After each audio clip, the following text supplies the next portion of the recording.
It looks like President Trump is gearing up for a trade war. But in this kind of fight, does anybody really win?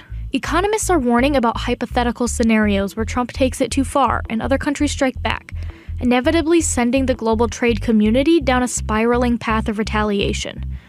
Meanwhile, U.S. Commerce Secretary Wilbur Ross says they're not trying to blow up the world with tariffs.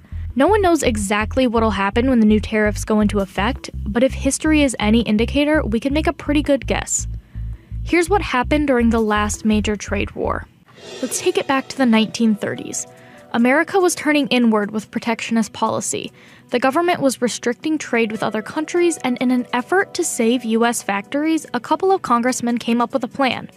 It was formally called the Tariff Act of 1930, but it's more commonly known as the Smoot-Hawley Tariff Act.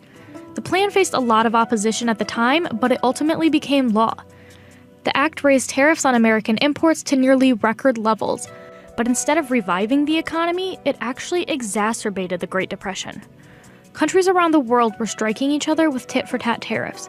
European countries put a tax on American goods. That slowed trade between the US and Europe, making it harder for the US to crawl out of its economic slump.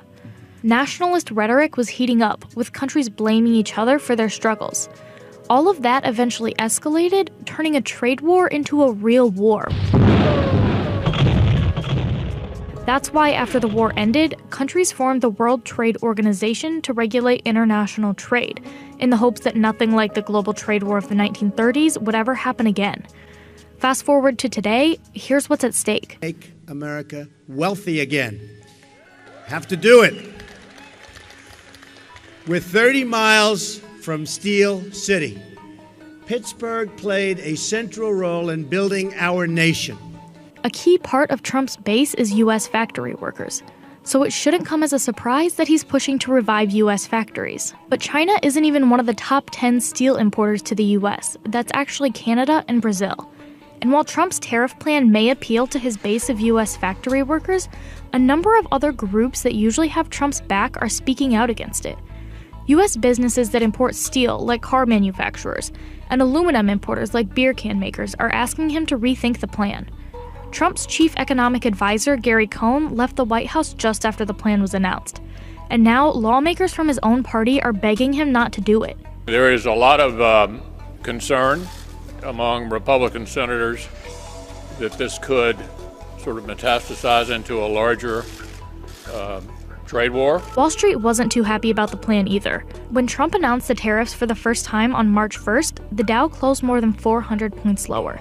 And when reports of Gary Cohn's resignation broke, the Dow fell more than 100 points. But despite the mounting opposition, Trump just doesn't seem to care. Just a day after he floated the idea of tariffs, he tweeted that trade wars are, quote, good and easy to win. On March 8th, Trump signed a presidential proclamation. He was surrounded by some of his top advisors and a carefully arranged group of factory workers, the very people who helped get him elected. And he sure didn't let anyone forget it. Our industries have been targeted for years and years, decades in fact, by unfair foreign trade practices leading to the shuttered plants and mills, the laying off of millions of workers, and the decimation of entire communities.